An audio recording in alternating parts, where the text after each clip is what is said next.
I'm glad there's at least 2 of you so far.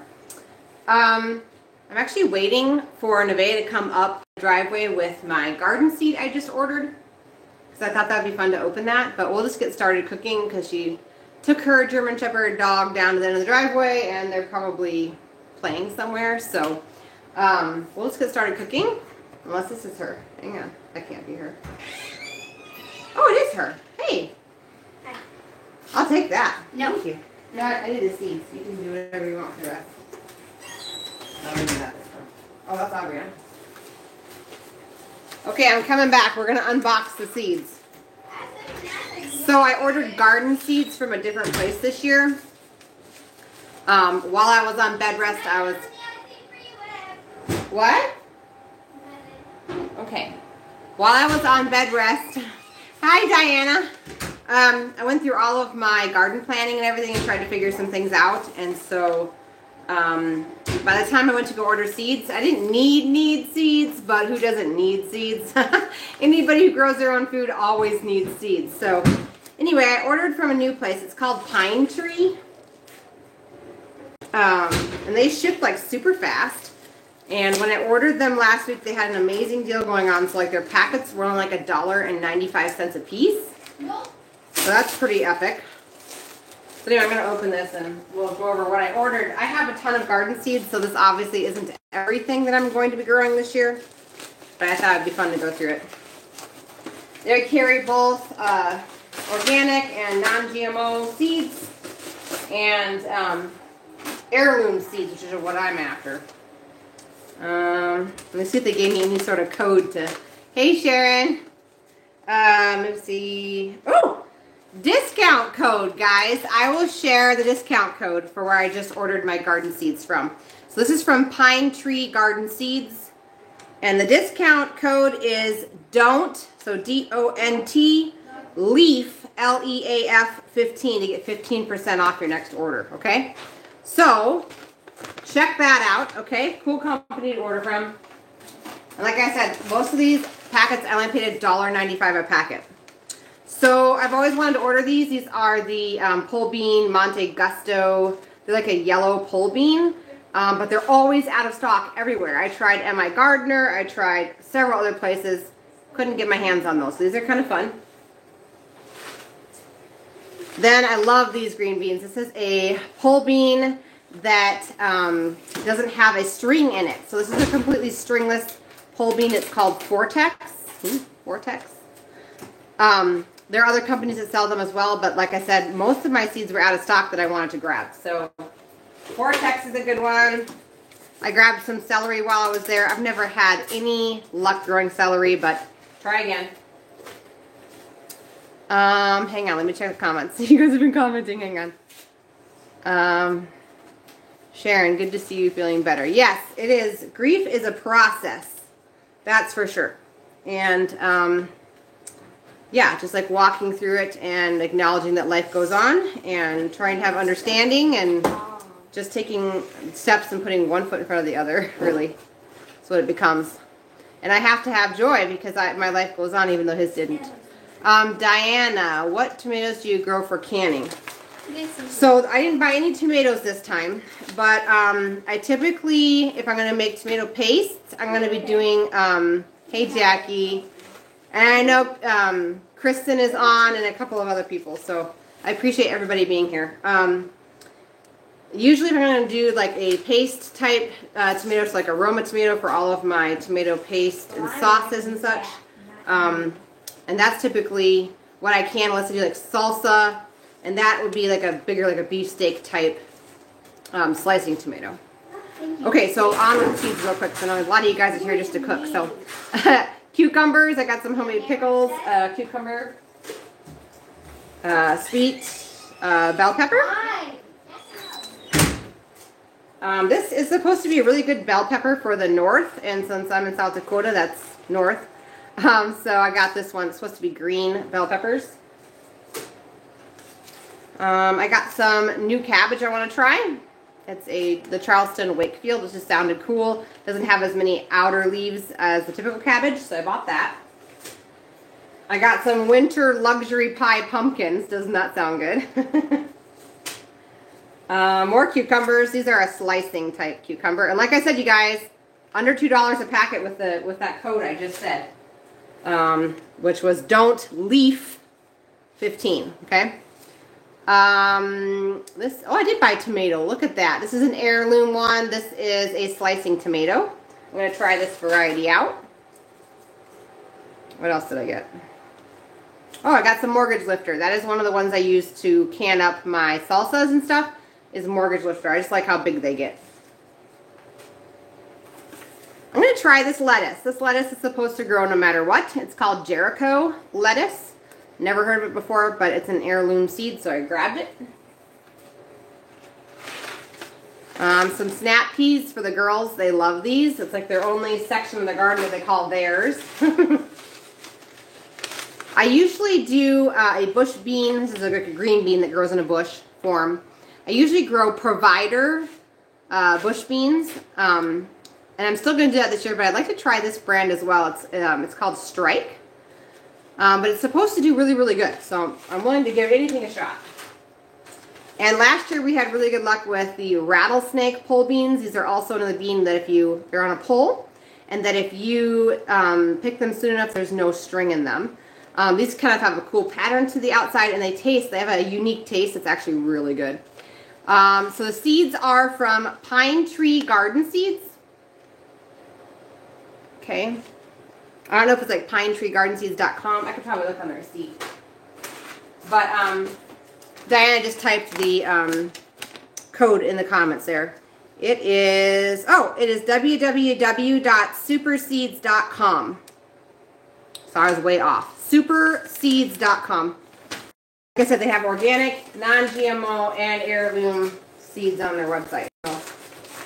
And they ship super fast. I just ordered these last week. And thank you, Diana, so much. I wish I could type while I was on my phone, but it's not going to happen. So yeah, superseeds.com. Good company. All right, I'll put these aside, guys. In a safe spot so the children don't spill anything. Okay, so we're going to make chicken pot pie. There are really two options. I'm going to give you guys the ingredients to fill a full 13 by 9 pan. But if you were to divide these ingredients in half, you sure could do this process in a 10 or 12 inch skillet. Yes, baby girl, what's up? What is this? It's from the Christmas. Okay. Alright, let's see here. Dear Aberana, the post office will not accept postage stamps that have something covering the face of the stamp, like tape. If you have one that doesn't stick, just try glue. Thanks, mailman. Okay. P.S.I. Place a new stamp on the letter so your friends should get it. Oh, that was nice. Okay, sorry guys, interrupt. The postman put a little thing about they don't want us putting tape over top of our stamps, but we had addressed a envelope and we had to readdress it, and so it needed a new envelope, and so we moved the unused stamp over and put tape over, and they didn't like that. Okay, so I'm going to be doing a 13 by 9 pan, but you sure can take all of these ingredients and divide them by half and use a 10 or 12 inch cast iron skillet and make the entire thing in a skillet. It's good either way. So we're going to make the filling, and then for the top we're going to make sourdough English muffins that we're going to stick on the top of it, and that's how we're going to bake it. So this sourdough starter, this is starter and flour. It's been sitting, I have a super starter, you guys. He really processes through gluten and everything else in the flour very, very quickly. He rises extremely fast. You can make a loaf in 8 hours. It would normally take another starter 12. I'm thinking about maybe dehydrating some if anyone's interested in buying any. If you're interested in buying any, let me know in the comments down below. But he's amazing. He's 12 years old now, and he's been going along. So anyway, this is just flour and starter that has been sitting for 8 hours in his case. And so it's ready for us to add the rest of the ingredients. And that entire recipe is right here on page 65 of my cookbook. Okay? And I just wanted to make a note because a lot of you guys bought my cookbook. So there are some missing ingredients, so I'm going to read over those when we get to making the English muffins, okay? Another option on the page next to it, if you don't want to do sourdough, are the soaked English muffins, and that recipe is right there on the page next to the sourdough. So that's what we're going to be making. Okay, let's get cooking. I'm so glad you guys are here. All right, let me move you over here. I'm trying a new spot for the camera. I'm hoping you guys have a better view this way. If you guys wouldn't mind sharing, like I said, I do not make a cent off of this YouTube channel, but I just want the message of nutrient-dense food to get out as many mamas as you possibly can.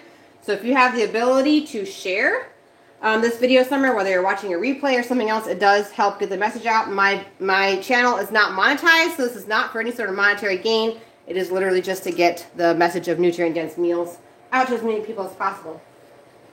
Okay, so I just put my pan over medium heat. This is a Dutch oven.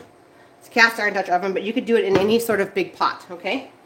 So we're going to put a half of a cup of butter in there. And I usually eyeball mine, so I'd be putting a little more, but that's okay. Everybody loves butter. I feel like you guys got to back up just a little bit. There you go. That's better. Okay, so we got a half a cup of butter in there. I use unsalted. Sometimes I use salted. I don't think it really matters that much in this recipe anyway. So half of a cup of butter, and I'm going to go ahead and start chopping the next ingredient, which is yellow onion. So we're going to start chopping that. This meal actually comes together quite quickly, and there are a couple alterations that if you were grain-free, gaps would be a little harder, but I mean, you still could thicken the gravy part with something else. Like maybe, it tastes different, but you could try something like a cream cheese or something. And still be able to eat the dish. It would still taste good. And then for the top, I have a recipe for coconut flour biscuits that I would use if that was the case. Alright. Chopping the onion. It's going to go on and get sauteed. We're going to saute these until they're like completely... I wonder if this would help. Let me shut that off. Is that better? We're going to chop these up kind of rough because they're going to be sauteed until they're soft anyway. So my husband can't complain because they'll be soft. I also want to say thank you so much for voting. If you haven't voted yet, go on over and vote on the community section of our page about freezer meals. If you're interested in me making videos, it won't be lives of freezer meals, but if you are interested in watching me make a whole bunch of freezer meals, one freezer meal at a time, obviously, on the channel, if you're interested in something like that, let me know over on that poll. It's up on the community section of this page where you can go ahead and vote which, if you're interested or not really. As far as the lives go, we're still going to keep these to just one meal, one serving of a meal.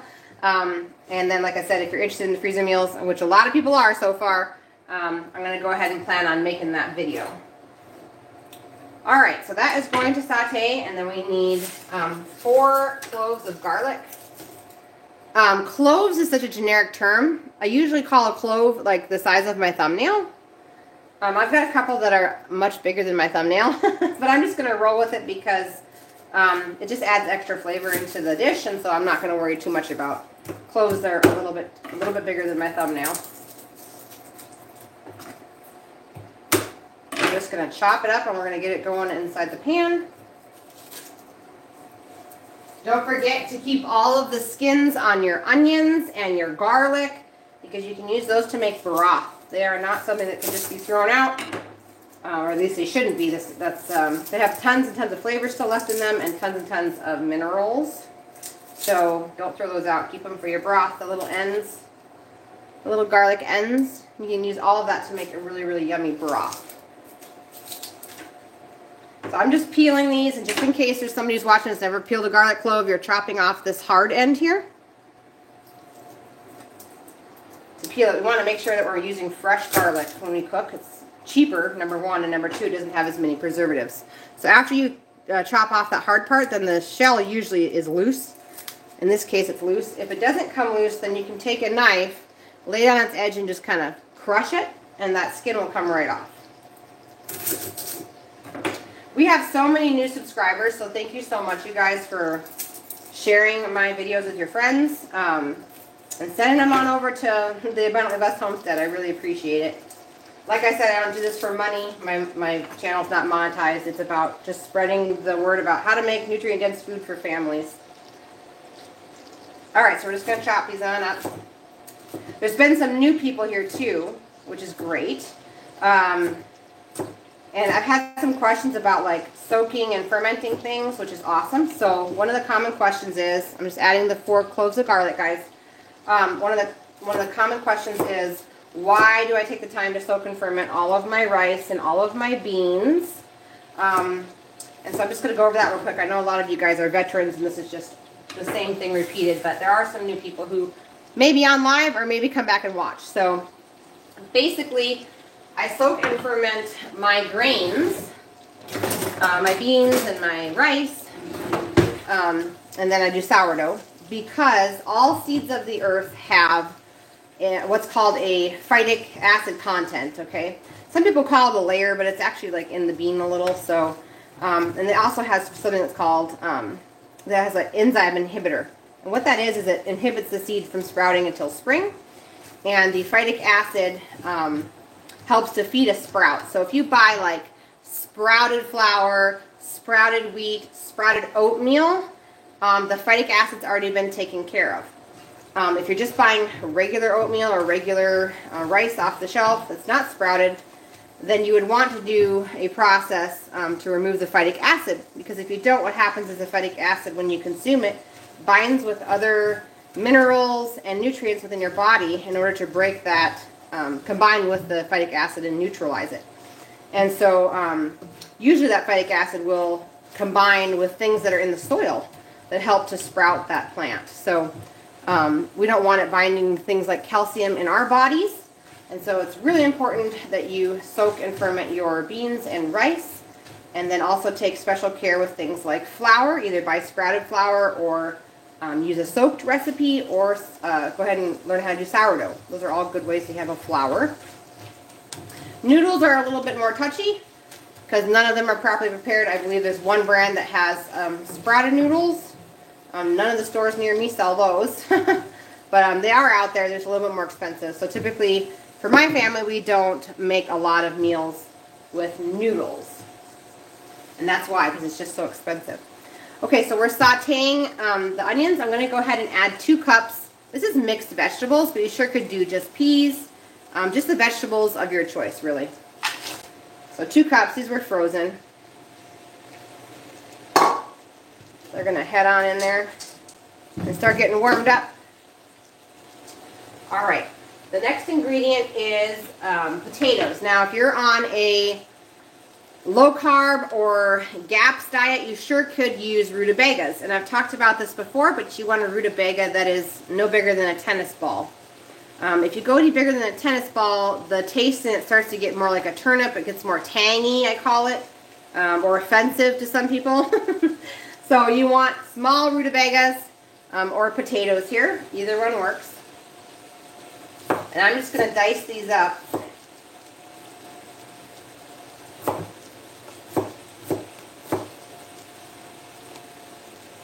And we're going to just add them on in. And what we're doing is we're just trying to heat the frozen vegetables up and then finish cooking the onion all at the same time. I looked at migardener.com for garden seeds, and they were out of stock on a ton of stuff. I had loaded my cart and I started shopping around, and I went back and it was already out of stock. So, Jackie, yes, interested in your starter. Never made sourdough bread. Can you send detailed instructions with it? Let us know how much. Yes, okay, awesome. Yeah, I'm going to try and figure out how I think I just dehydrate it maybe and send it. If it's going to be faster shipping, I might be able to just send him live and feed him before. His name's Frank, by the way. I might just be able to send him live with enough food. We'll just have to see. Anyway, so that was that question. I've also had questions about filtered water. You are new to all of this and the soaking and the fermenting, and you see filtered water listed in my cookbook. The reason why is because unless you have well water, a lot of water that's from town water is treated with things like fluoride and chlorine and all sorts of things. And they put that stuff in there so that it kills off bad bacteria, actually any bacteria, okay? And so when you are fermenting something, you want the good bacteria to multiply. So that is why it's so important that if you're going to take your food past the soaking stage and into the fermenting stage, to get all the benefits of soaking and fermenting grains and legumes, you want filtered water. Because always that filtered water is going, or the city water is going to be inhibiting the growth of beneficial bacteria, which is what you're trying to do. Also, if you think about it, our human cells are outnumbered 10 to 1 by bacteria. And once you know that your body is covered in bacteria everywhere, it's either good or bad bacteria, but when you're using unfiltered water in your body, you're killing off any sort of chance of having good bacteria all the way through your gut. So if you can afford a water filter of any kind that removes something that's negative out of the water, it's better than nothing. I love Radiant Life filters. It's radiantlifecatalog.com. It's a good company. But it's just important that you filter your water because of that, because we are fermenting things. So that was the 2 questions I got this week. If you haven't seen it yet, I did put up an update video on my cavities. There wasn't a ton of healing, but actually one tooth, there was a ton of healing. It was my worst tooth that I thought was dead in the beginning. And I'm looking into getting a water pick so I can get the rest of the toothpaste out of my teeth and be able to take a really good picture for you guys. Okay, so this was 5 medium potatoes, but I had small potatoes. So I went with like 6 or 7, I can't remember. Okay, so 5 medium potatoes. So what's in here so far was a half a cup of butter, 1 large onion, 4 garlic cloves, and let's see, 2 cups of frozen vegetables, and then the 5 medium potatoes. So we're just sauteing it right now. I'm going to go ahead and start chopping carrots. I've got tiny carrots too. Azure sent me tiny food this month, which is fine. It still weighs the same. It's just a lot of tiny stuff. So I'm going to chop up the equivalent to 4 medium carrots. And you could chop these however. If you have a dicer that chops them all at once, that's great. If you are chopping them like me, that's awesome too. Try to get them in as small of pieces as you possibly can because they'll cook faster. You could even shred them if you wanted to. We're pretty much just starting it all off in a... You can even keep these too for broth, guys. The ends of your carrots. Alright? What was I saying? We're just basically cooking this and then we're going to dump it into... When it's half cooked, we're going to dump it into the 13 by 9 pan. And then we're going to work on our biscuits while this is cooking away. I always get carrots flung everywhere whenever I chop them. I don't know about you guys, but man, it just goes everywhere. I don't... Never keep them on the cutting board. I like find carrot chunks in between my stove and my countertop and all that stuff. Alright, so 4 medium carrots. Like I said, I've got small ones, so I'm going to keep on chopping. We're almost at 2,000 subscribers, which is so exciting just because there's 2,000 people who have been exposed to nutrient-dense foods. That's so cool. I never thought I'd even get 100 subscribers, so I'm so grateful for everybody that tunes into the channel.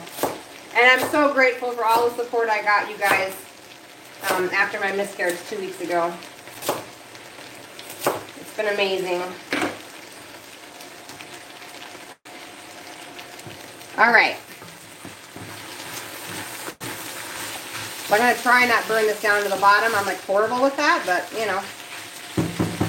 I'm going to keep it going. So, the next ingredient is 2 tablespoons of parsley. I've got dried parsley here. If you're using fresh, it will be a lot more than 2 tablespoons. There you go. We need onion powder, which is 2 teaspoons. I buy all of my spices from Azure Standard. They just have amazing deals on spices. Okay, next ingredient is garlic powder. We've got 2½ teaspoons.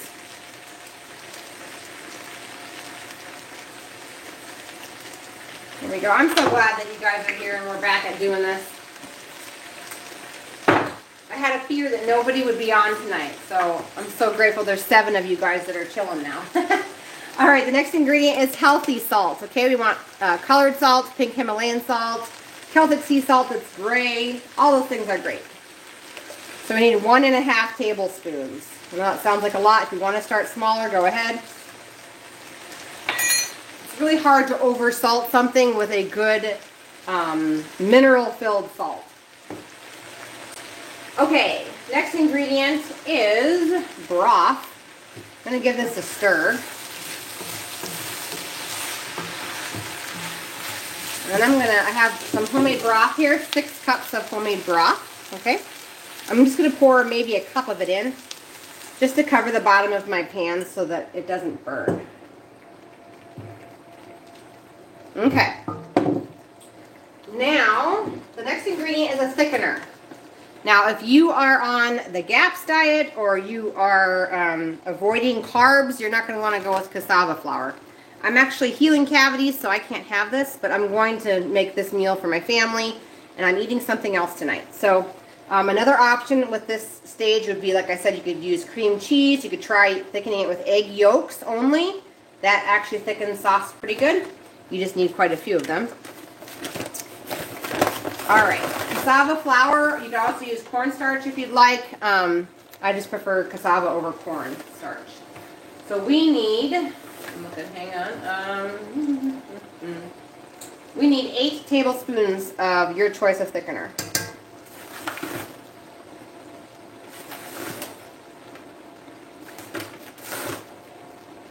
Getting too much. I don't want to get too much.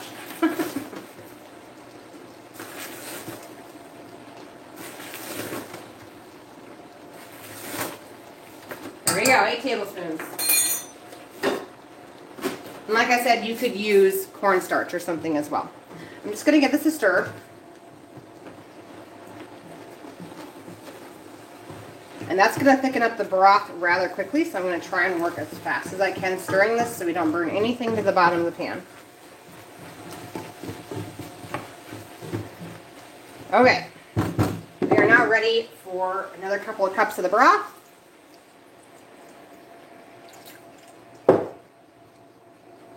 I've increased the heat now over to medium-high heat. This is so good. Smells divine in here. Oh my goodness.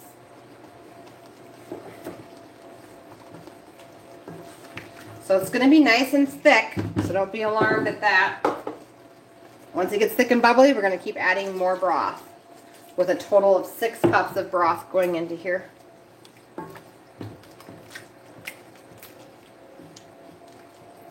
And I just try to stir it after each addition of broth so that any of the cassava flour, or sometimes people use cornstarch, any of the thickener can get mixed off of those vegetables so you don't have clumpy white chunks of thickener in your pot pie. Nobody wants that.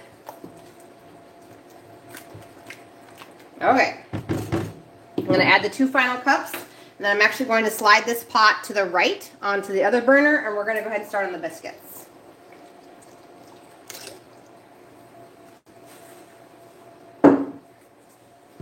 Okay, I'm going to give it a good stir, and then we're going to kick it on off the other burner. All right.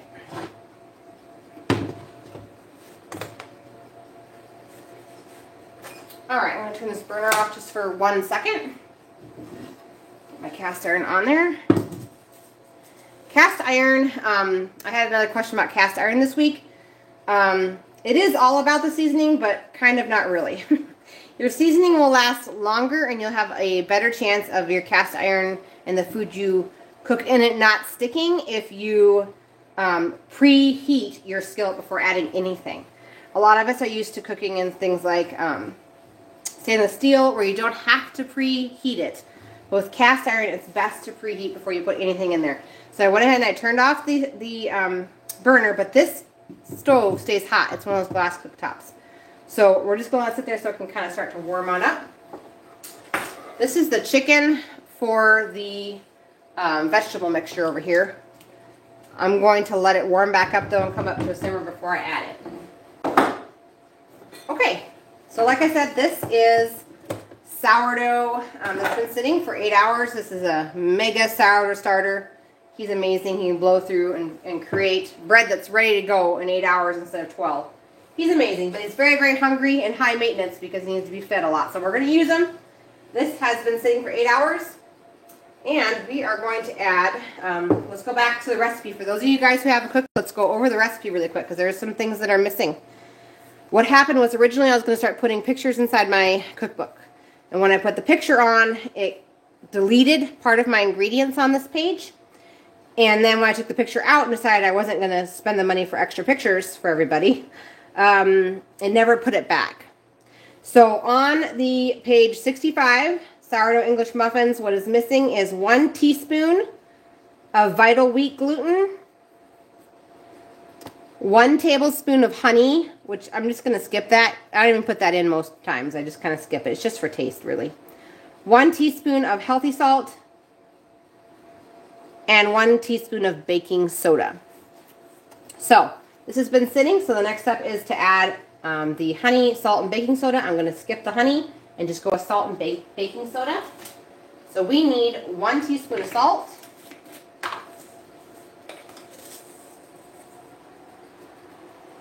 And I'm just going to hand mix this. You sure could put it in a stand mixer. And then we need 1 teaspoon of baking soda.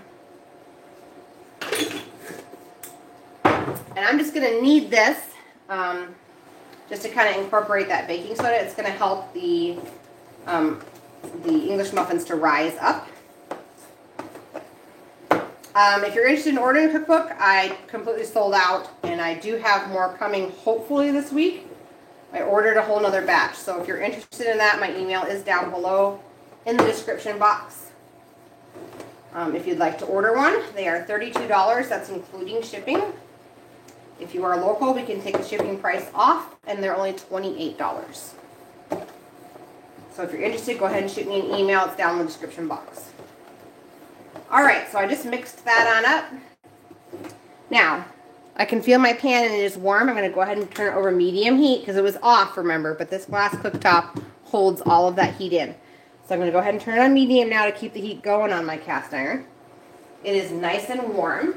I'm just going to put a little bit of lard. Whoops, that's the wrong burner.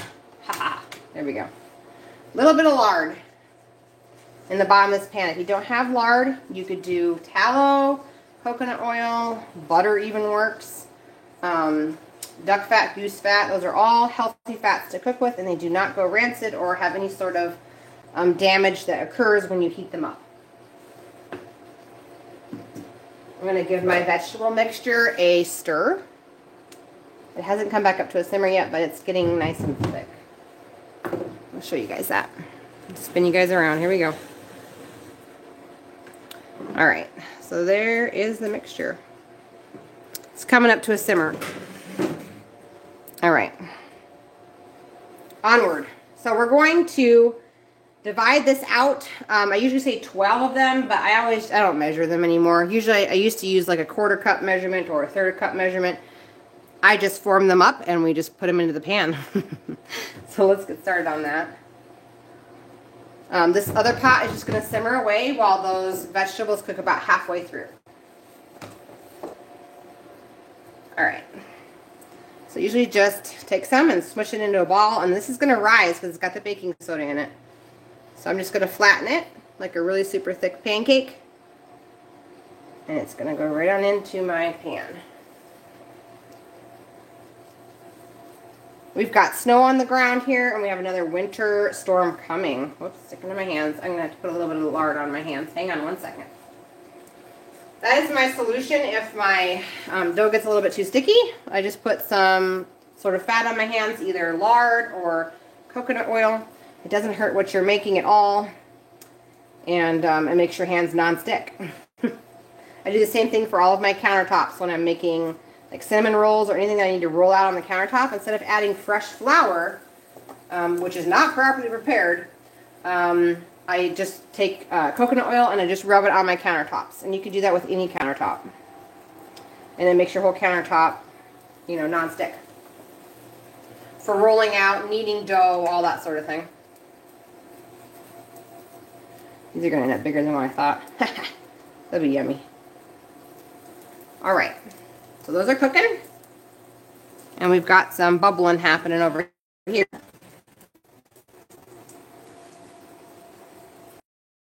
All right. I think I'm going to use a fork to flip these over when it's time. In the past, I have put a cover over these, but I found that they rise even without a cover, so I'm not really sure the cover is really essential to the cooking process and the rising process because they rise pretty well without it. Okay, so I'm just stirring the other pot on the other side here just to make sure that it doesn't stick. It might help if I get the pan all the way on the burner, huh? There we go. All right, in the meantime, I've got this 13 by 9 dish, so we're going to go ahead and grease it. I'm going to use lard, but you could use any of those other healthy fats I listed off before. Coconut oil, butter, lard, tallow, duck fat, goose fat, all healthy fats to cook with. And we can also preheat our oven to 375 degrees. Okay.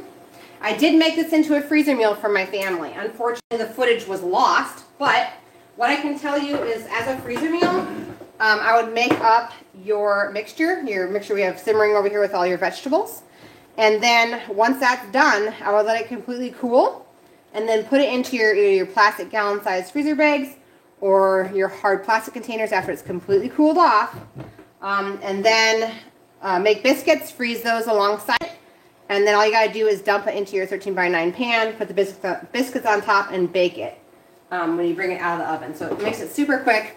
If you put the biscuits on and you make up the meal right away and you freeze it that way, the biscuits will get soggy. So we need it to be separate. Okay, so the last ingredient going in over here in this other pan is our chicken. So 4 cups of cooked and diced up or shredded. I gotta look out for bones as I dump this. And I'm just gonna stir that. We're just letting it simmer back over here.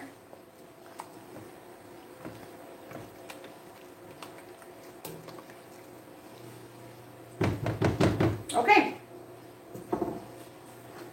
Let's see if these are done. Almost. They'll get nice and toasted on the bottom, and that's when we know it's time to flip them on over.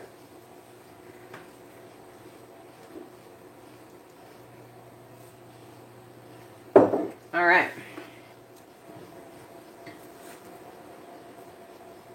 There we go. Nice and golden brown on that one. I don't know if you guys could even see that. There we go. That was nice and toasted.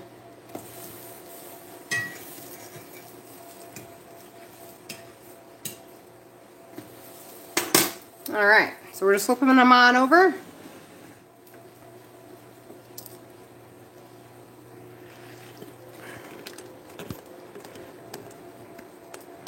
we go. Now you guys can see it. There you go.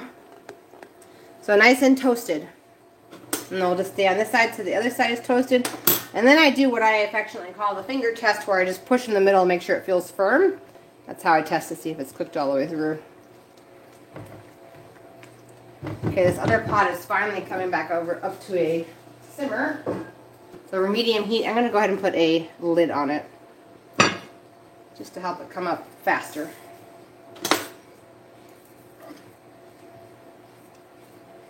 Okay.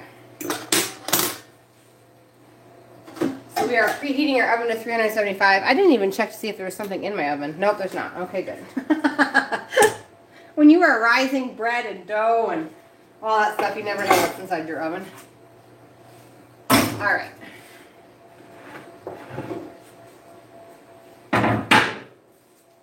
Simplify things here a little bit. All right. I love sourdough. I need to pull the camera out and show you guys how I make a Dutch baby. We've been doing those for breakfast. They're really good. But just like that, see, English muffins are done. These freeze well. And if you are too intimidated to do sourdough, you sure could do, you guys are fogging up. You guys sure could do the soaked recipe that's also inside my cookbook. Add a little bit more lard.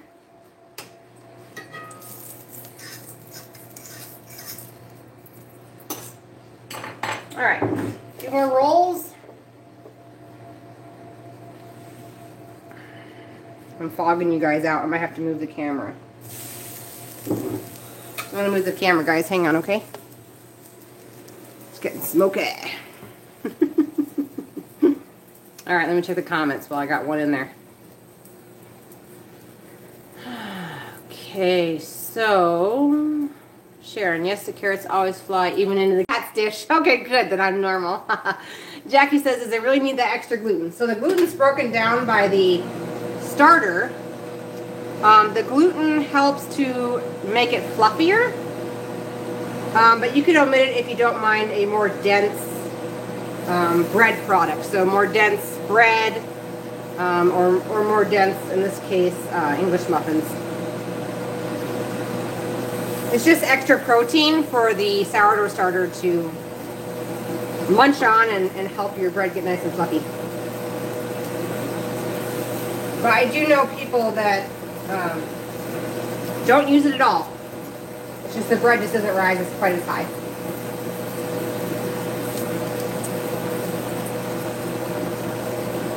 I'm going to turn my skillet down just a little bit.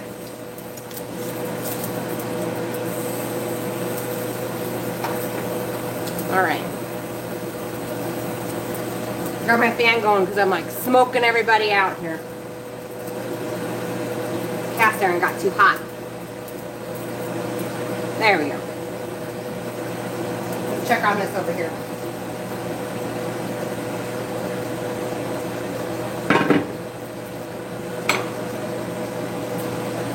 I'll bring you along with. All right.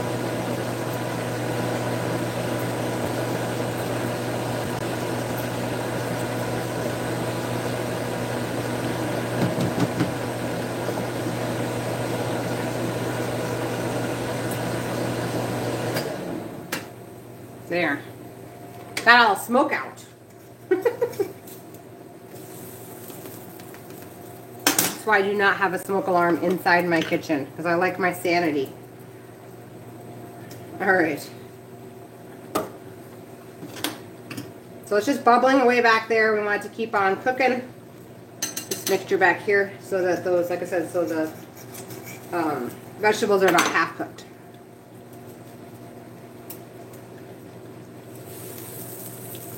This one's so nice. It's like an inch thick. It's like the ones you buy inside the store. Can't go wrong with that.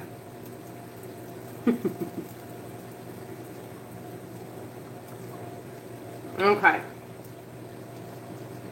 This one turned out good too. Like I said, they freeze well, so if you wanted to make them ahead and use them for breakfast or something like that, have them all ready to go.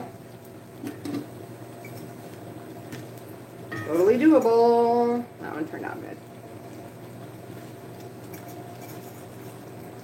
We got one more to add into the pan, so.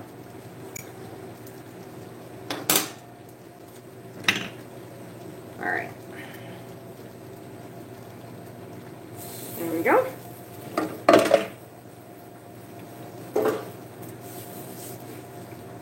The Vital Wheat gluten is super cheap. I bought, I think it was like a 3-pound bag or something from Azure Standard.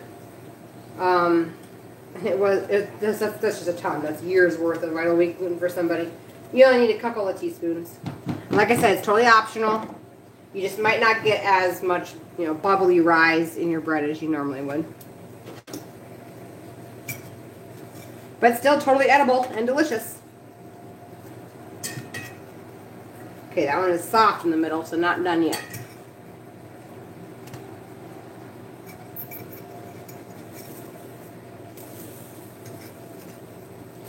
There we go.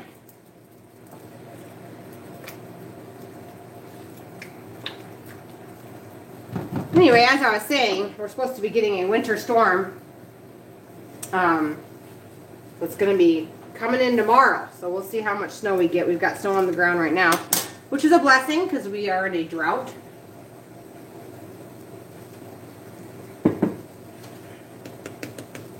It's done. Just 2 left.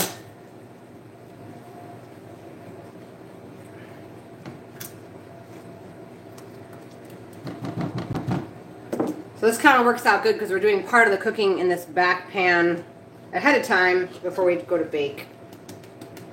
So I've got that oven preheating at 375, and it's going to bake somewhere between 20 and 30 minutes depending on how long you allow this to simmer over here. You'll know it's done if you kind of pick around the, you can pick around the biscuits and those vegetables are soft in the actual pan. Okay. One more lonely biscuit. All right. Where's Carl? If I get your starter, I'm going to name him Frankie Jr. That's hilarious, Sharon. That's awesome. Carl, where are you, buddy? You've been absent from my videos for a long time. A good couple of weeks.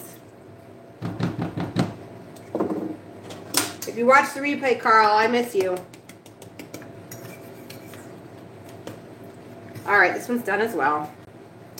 Okay, so since this is so hot, I'm going to get it out of here. And onto a silicone mat in a different area. Maybe, that's really hot.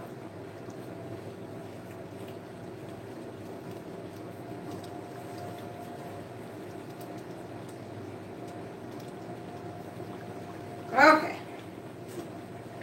So now we have a pile of delicious sourdough English muffins that we're going to use as biscuits to go on top of our creation here.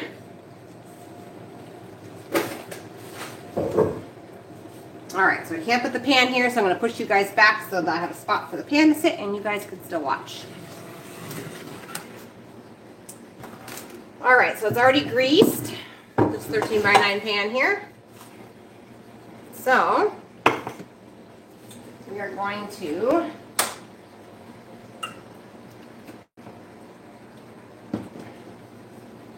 move that closer.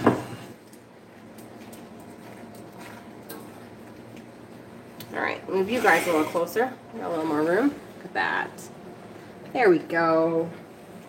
Everybody snuggle on in. Smells so good. Oh my gosh. I can't eat it though. I gotta keep telling myself that. It's not for me. I'm having cavity approved pizza tonight. Alright. So we're just going to transfer this over.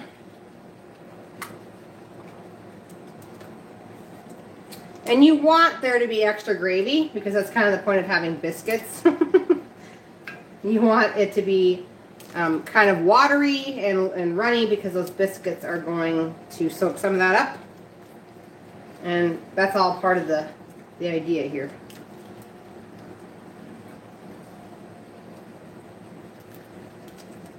I might end up having extra. Then what? Looks like I'm going to have extra. And I have about, 2 cups extra probably. There are different kinds of 13x9s, and I think when I made this last time, I made it in my super deep one. So, I'll just set this aside. I can actually make another little mini dish. Hang on a second.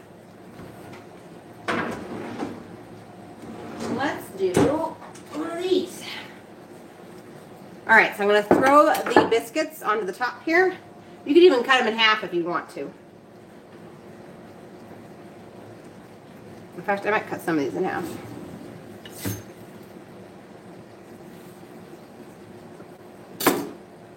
Just lay them on top. Now these people are, if I cut some of them in half, and one of the kids gets one of the pieces that has it cut in half, and one of them gets one that's not cut in half, there might be a war. How come I didn't get a full thing? Come on, I want a full biscuit. There we go. I guess I could just tear a little piece for that corner up there. perfect. So I'm going to slip this into the oven at 375 for 20 to 30 minutes.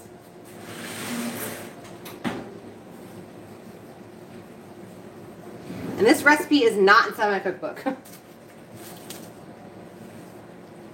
I have chicken pot pie soup, I think, inside my cookbook.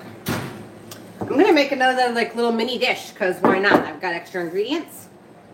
So I'm just going to grease my pan with some lard. And then fill it on up. It'll make a great lunch for tomorrow.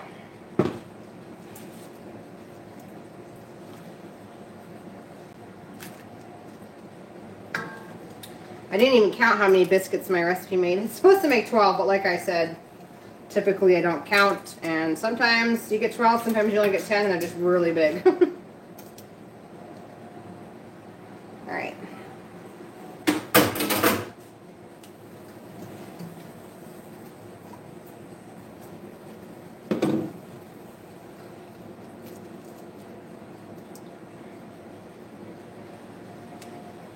Alright, I want to remove this from the heat so it doesn't continue to cook down to the bottom, because scorched pans are no fun.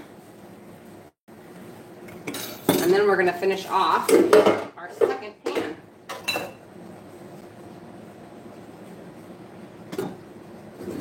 Okay, so that filled up this pan nicely. I'm going to go ahead and cut the biscuits in half. Slice them. This will be a great lunch tomorrow. I'm glad there ended up being extra.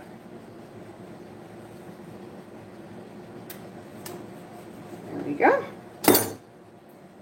All right. There's the second dish. Ready to... There we go. Okay. That is all there is to it, guys. I'm going to move it back over to my stool so I can talk to you. How about that?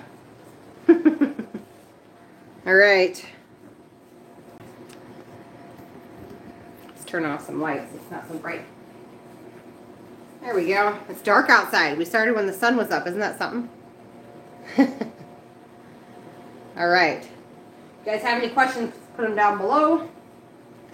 I am loving the emu oil, you guys, for my teeth. There we go. Maybe. Still foggy, isn't it? Hang on.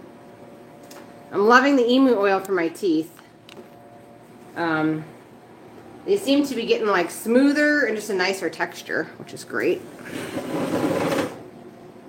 There. That's better. Other than that, we're just hanging in there. I have a friend coming tomorrow. And I told her not to bring freezer meals, but she really wants to bring them. Oh, and just in case Jenny's still on, I'm wearing her necklace, Jenny, in case you can't see it. And so she's going to bring those anyway, even though I told her what I really wanted was a visit more than a meal.